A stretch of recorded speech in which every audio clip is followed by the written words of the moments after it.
everyone, welcome back to my look at my personal top 5 entries in 2014's 7DRL. That is the 7-Day Roguelike Challenge. Last time we were here, we took a look at Trauma RL, which is kind of a semi-sequel to Flatline RL by Flend. I forget what his real name is, but he goes by Flend when he's releasing roguelikes. He is responsible for Flatline RL, Princess RL, and a couple of others. This time, we're looking at the even more prolific Darren Gray, who has released a number of roguelikes over the years. The one that springs to mind is Toby the Trapper, and I think last year's entry to this contest was Mosaic, I believe. This one is DataQueen, and this is definitely a contender for, in my view, the strongest of this year's 7DRLs. Trauma RL probably just edges it, just barely, by being sort of a full-on actual roguelike. DataQueen is, in large part, a roguelike, but it does take almost more of a puzzly element, maybe even a board gamey element, as you'll see. I think Darren mentioned that he was inspired partly by a board game called Hive, I think, if memory serves. Is it Hive or am I thinking of something else? Well, in any case, the one with hexagonal spaces and to do with insects and stuff. As you wouldn't guess from the title screen here. So, let's press on, shall we? Let's show you what this game is about. So this is kind of vaguely hacker-based. You are controlling kind of an anti-intrusion piece of software. And all of these other things are, well, intrusion software. So if we hover over them with the mouse, I don't know if you can see my mouse pointer. A lot of the time you can't when I'm recording. But anyway, the H's are hornets, the A's are ants, the W's are worms, and so on. They all have their own abilities. Most of the ones on this level are going to be pretty basic, because this, of course, is level 1. And this is us here, this bug-shaped thing. You know, the one that actually looks like an insect. Now, like a lot of roguelikes, DataQueen is turn-based. That is, when you move, the enemies move. When you don't move, they don't move. But you'll notice that as I'm charging around here, the enemies aren't moving at all.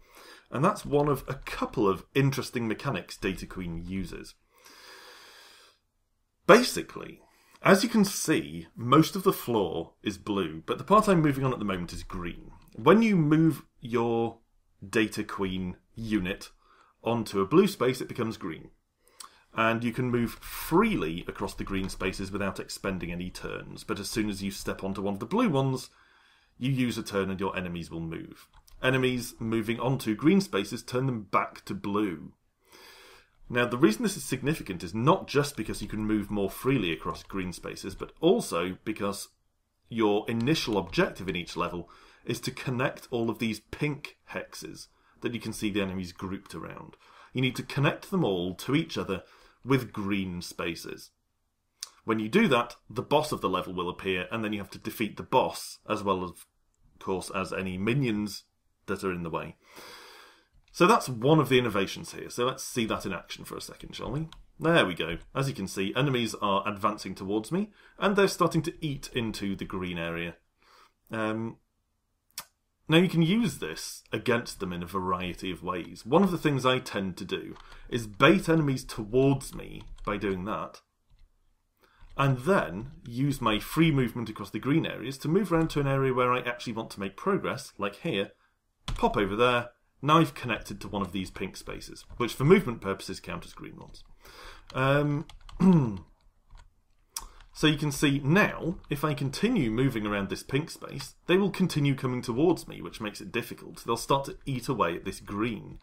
So now I might want to pop down here somewhere and lure them away from that pink space so they don't destroy all of my greens. And then pop down here, and now you can see I've connected 2 of the pink spaces to each other with all this green mass. Of course, we're not defenceless either. It doesn't stop at just that puzzly aspect. If you look in the top left, the actually might be able to see the number which is representing the frame count that for some reason has started displaying in Bandicam. It never used to do that. It's really irritating. Unless you can't see it, in which case, yay. But more importantly, you'll see 6 odd-looking symbols. 4 of them are sort of yellow diagonal lines. There's an equals sign at the bottom and a bracket at the top. And these represent your attacks as the DataQueen. You can attack in each of the 6 directions adjacent to you. And each of those symbols represents a different kind of attack. Now, that is actually a wheel, that group of symbols. So when you use one of those attacks, or otherwise execute a move, for instance, moving onto a blue space that uses up one of your turns, that wheel will rotate. So you can't always use the same attacks in the same directions. And a large part of the gameplay is manoeuvring around in such a way that you can use the attack you want to use. So, for instance, right now, I can use, if I come up here, to where I am at the moment, I can use my equals attack at the bottom against these enemies who are below me. Let's do that. If memory serves, and let's hover over it to check this. Yeah, the equals attack will attack through the enemies that are in front of me. So let's do that. There we go. And you can see the wheel has now rotated round. So if I want to use the equals attack again, I'll have to attack bottom left direction. The bracket has moved round to the right, so I might want to use that next. Force the target and surrounding enemies back 2 grids and create a new grid connection in its place. So that is force enemies back and create a new green space. So we'll have to attack upright to do that. So let's do that here. There you go. See how that works? And the yellow ones are just basic attacks. So we just attack that one enemy.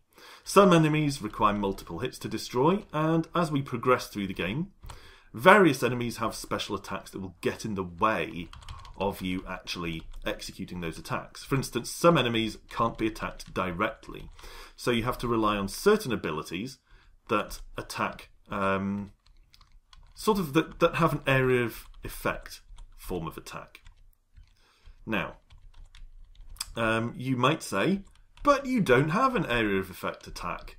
That's because you can, of course, unlock new attacks between levels and assign them to overwrite attacks that you already have on your wheel. Okay, so that's basically how DataQueen works. And it probably doesn't sound very basic, but it's not complicated once you get the hang of it. What it is, of course, being a roguelike, is difficult. You can see I've already left myself in a kind of screwed position here by getting cut off from the main green mass, which means not only are these pink hexes not connected, I also can't move freely back to my main area on the left there. I did pretty well the first time I played DataQueen, but as time has gone on, I've actually got worse at it, would you believe? So, how are we going to do this? Let's do that. And I'll play for a little bit here. See, here I'm in a position where ideally I'd like to use either my equals attack or my bracket attack, but they're top and bottom of the wheel at the moment, so there isn't really anywhere I can use them. So I'm going to have to use up a turn to rotate the wheel. Now I can use my equals in that direction, and again I can't really use it here. So let's try doing this. There we go. And trying to re-establish my connection. Ooh, screen's gone red because I'm almost surrounded. You can, I believe, be killed in DataQueen if you get too surrounded, but it doesn't happen very often, in fairness. At least not in the levels I've played. So at the moment, I'm just basically battling enemies back to try and stop them surrounding me, which isn't really an optimal way of playing. But I'm just kind of demoing the game here. I'm not showing you ideal sort of pro-level gameplay in DataQueen here. I hoped I might get far enough to at least show you the boss of this first level, but frankly I'm doing so badly. Yeah. So let's reboot the mainframe, and I'll start over here and try and actually play properly. A lot of what I was doing just then was basically just showing how the game works, so I didn't take ideal moves. So obviously connecting... Oh, and of course the levels are procedurally generated, so they're different each time. So, those ones on the right are obviously going to be the difficult parts. So I'm going to try and secure as much of this area on the left as I can up front. So first things first, I'm going to use my bracket attack, whatever that's officially called, don't know, to clear out some of the space around this one. There we go. So that is actually now connected with a green space. Now let's try and connect this one. There we go. Unfortunately, we've lost the first one that we connected. So, let's try and use our bracket upwards here. There we go. It's not going hugely well, but we can now fairly easily connect up these two with a little space each. So those are connected now, and we can connect this one like that. So now we have most of the ones on this side all connected, but we still have to move all the way over to the right. So in practice, we're probably going to lose most of these left-hand ones anyway. And it might be better to just make a run over to the right and see if we can grab those as quickly as possible. So I'm going to circle kind of around the edge of the board a little bit. As much as I can, anyway. Because that at least keeps my greens secure on one side, if you see what I mean. So we'll dash all the way over there. Okay, now we have the pink hooked up. So let's attack that way. Attack that way. Try and just clear out a bit of space here, basically. This was actually quite a difficult starting level. The layout was pretty tough. And that does happen sometimes in DataQueen. You find that you're stuck with a layout that is quite difficult to deal with. The fact that we had such an enormous gap between the left and right halves of this initial level made it pretty difficult right from the outset. So I'm not going to keep you any further while I soldier on trying to get to the boss of this level. This is the way DataQueen works, and although it might seem kind of complicated and confusing at first, once you get the hang of it, it's actually really intuitive, and the controls work very well. The hex movement is handled by using Q, W, E, A, S and D on the keyboard, which lends itself surprisingly well to moving in a hexagonal space like this. I strongly recommend DataQueen. It's not a pure roguelike, as you can see. It has large puzzle elements, but it strikes a great balance between that roguelikiness and the puzzliness together, and I think it's definitely one of the strongest entries in this year's 7DRL contest. So that'll wrap it up for DataQueen. Thanks for watching, as always. Come back the next time when we'll take a look at the third in my top 5 7DRLs of 2014. This was DataQueen by Darren Gray. Until next time, bye for now.